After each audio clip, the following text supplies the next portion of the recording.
Today is finally the day. We're sandblasting the frame, gonna get it painted and primer just for now until I can get it actually the gloss black put on it. But this is currently what the frame looks like before blast and after. Okay, so here's the frame before sandblast. I mean, it's not perfect. It's got holes in it. I mean, this is all gonna be cleared up and taken care of. We're just gonna throw a coat of rusty primer on it, dilute it with some acetone so that way I can spray it in the gun. And I got the drive shaft in right now. All this stuff is going to have to get taped up and taken care of. I'm not doing that quite tonight, but I just thought I'd show you guys what it looks like before. We will be taking all the wheels off, blowing the front suspension apart. The shocks are actually only holding the front end together right now because there's no lower ball joint bolt on there or at all.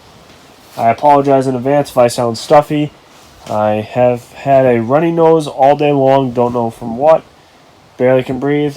Been taking cold medicine, I don't know, but I'm going to make this video and get it out as soon as I can when and if I feel better. But this build has to go on whether I feel good or not. So it's summertime and I don't have time to waste. So, so this is what the frame looks like before. Nice, rusty, old, what old 23-year-old frames look like.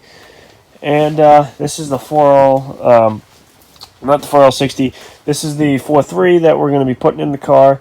I have some Eastwood paint for it as well. Some exhaust paint for it that I got from Eastwood. I have a whole gasket kit for this engine. It's actually a video coming out very soon, shortly after this one probably, or in a completely different series. I got the exhaust manifolds off in that video and the water pump and the motor mounts. This engine will be getting painted with Eastwood paint. I have just gloss black, high temp paint for the block, and then I have just factory gray Eastwood exhaust paint for the manifolds. I have all new gaskets for it, new oil pump, pretty much a whole reseal basically on this engine. So that's going to be in a whole completely different series, so stay tuned for that.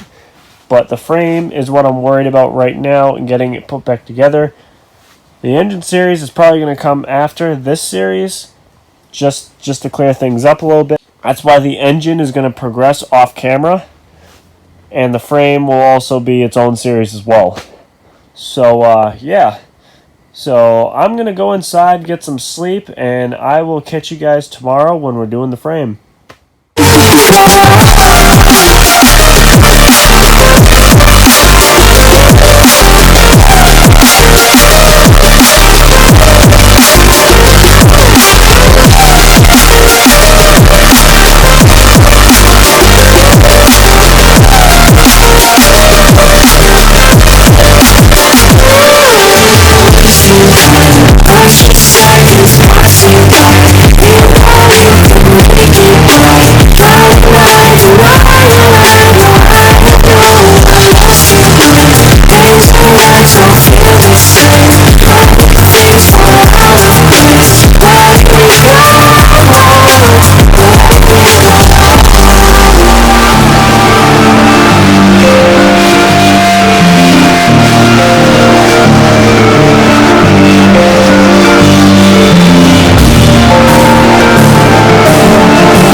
I want to give you guys a quick update on where we're sitting with the Blazer.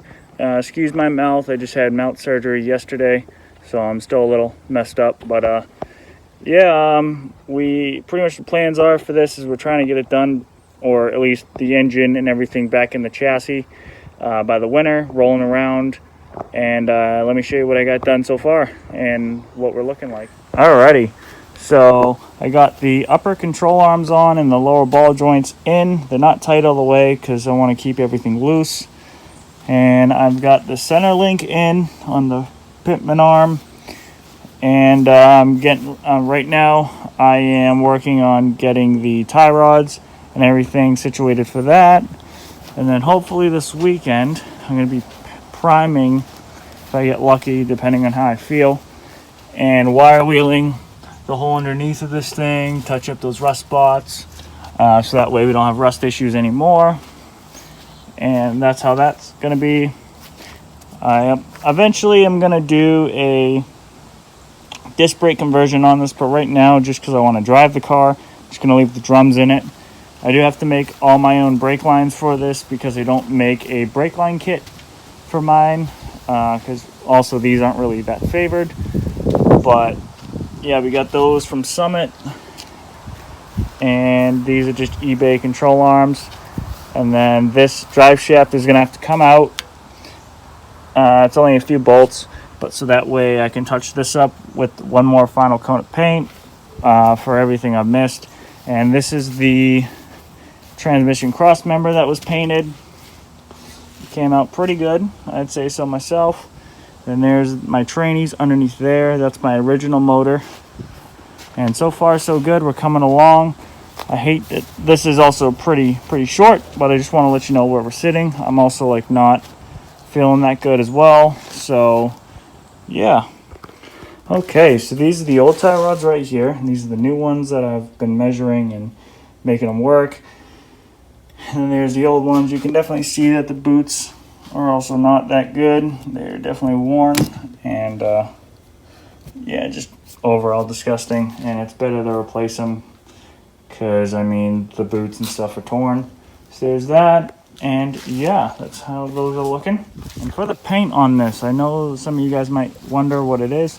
It is actually Rust-Oleum that I bought from Tractor Supply, and it actually laid down pretty good. It has a nice shine to it. There is no clear coat. It is only a I'd say single stage or two stage. It is primed with rust reformer, and then it has three or two coats on it now. It's going to be getting one more coat, so touch up any spots I missed, that being over there and whatnot. And I will also have another engine update for you guys really soon, so stay tuned for that. And if you guys would like to pick up some of my merch, I have that link down below, so go check that out. I have hoodies for $25 and t-shirts for $15, so if you like to support the channel, those are down below as well. And hopefully you guys enjoyed this little quick update. I will have another video hopefully soon, and because I'm working on getting the engine in my garage, and that's going to be a whole separate video. So I've been doing a lot of work behind the scenes, also working a lot, because I mean I'm paying for this whole build myself, so definitely takes time when you have to fund something like this. So hopefully you guys enjoyed, and I'll catch you guys in the next one. Catch you later. Peace.